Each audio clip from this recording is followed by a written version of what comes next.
ఏపీలో నకిలీ సర్టిఫికేట్లతో ఉద్యోగాలు పొందిన 69 మందిపై వేటు పడింది.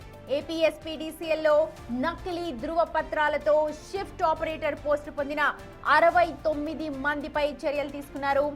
ఐటీఐ చదవకుండానే నకిలీ సర్టిఫికేట్లు సమర్పించి ఉద్యోగాలు పొందినట్లుగా విచారణలో తేలింది.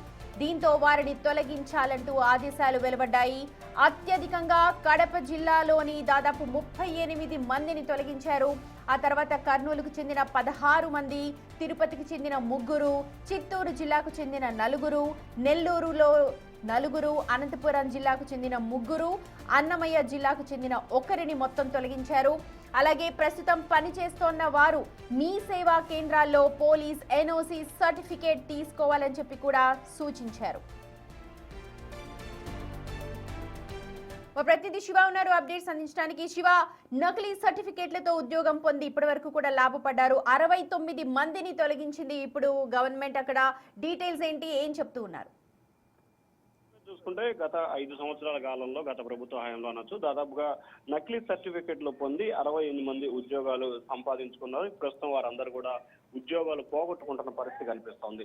ఏపీఎస్పీడీసీఎల్లో నకిలీ ధృవపత్రాలతో షిఫ్ట్ ఆపరేటర్ల పోస్టులు పొందిన 68 మందిపై చర్యలకు శ్రీకారం చుట్టింది ప్రభుత్వం. అయితే ఎలక్ట్రీషియన్ చదవకుండా, ఐటీఐ చదవకుండా నకిలీ సర్టిఫికెట్లు సమర్పించి ఉద్యోగాలు పొందినట్లు కూడా తెలుస్తోంది. అసలు ఎందుకు డౌట్ వచ్చింది అంటే వీళ్ళ సర్టిఫికేట్స్ లో ఏదైనా లోపం కనిపించిందా, లేకపోతే ఎవరు దీన్ని ప్రైమా ఫేసీగా గుర్తించారు? ముఖ్యంగా రాయలసీమ ప్రాంతానికి సంబంధించి, కడప, కర్నూలు సంబంధించి, అనంతపురానికి సంబంధించి కూడా కొంతమంది ఐటీఐ చదవకుండానే నకిలీ సర్టిఫికెట్లు పెట్టి ఉద్యోగాలు పొందినట్లు కూడా అక్కడున్న స్థానికులు గుర్తించారు. కొంతమంది ఈ పోస్టుల కోసం కూడా ఆశించడం, అలాగే మరికొంతమంది ఈ పోస్టులు పొందిన వారు గత ప్రభుత్వ హయాంలో రాజకీయాల ఒత్తిడితో, రాజకీయ పలుకుబడితో ఉద్యోగాలు తీసుకున్న పరిస్థితి కనిపించింది. కాబట్టి సో వాటన్నిటిపై కూడా కొంతమంది చేసిన దానిపై ఏపీ ప్రభుత్వం విచారణకు ఆదేశించింది. సో ఆ విచారణలో భాగంగానే అత్యధికంగా కడప జిల్లాలో 38 మంది ఉన్నట్లు కూడా గుర్తించారు. వీరందరినీ కూడా వెంటనే తొలగిస్తూ కూడా ప్రభుత్వం ఉత్తర్వులు జారీ చేసింది. అలాగే ఎవరైతే ఐటీఐ చదివి అలాగే ఎలక్ట్రీషియన్ గా ఉన్నారో ప్రస్తుతం ఏపీఎస్పీడీసీఎల్లో వారందరూ కూడా తక్షణమే స్థానికంగా ఉన్న, అంటే వారికి ఆధార్ ఎక్కడైతే ఉంటుందో ఆధార్ ఉన్న ప్రాంతాల నుంచి కూడా, వారి సొంత ప్రాంతం ఆధార్ ఉన్న ప్రాంతం నుంచి కూడా పోలీస్ స్టేషన్ నుంచి ఎన్ఓసి తీసుకొచ్చి వెంటనే సబ్మిట్ చేయాలని చెప్పి కూడా ప్రభుత్వం ఆదేశాలు జారీ చేసింది. ప్రస్తుతానికైతే 68 మందిని ఉద్యోగాల నుంచి తొలగిస్తున్నట్లు కూడా ఏపీఎస్పీడీసీఎల్ ప్రకటించింది. సుమతి.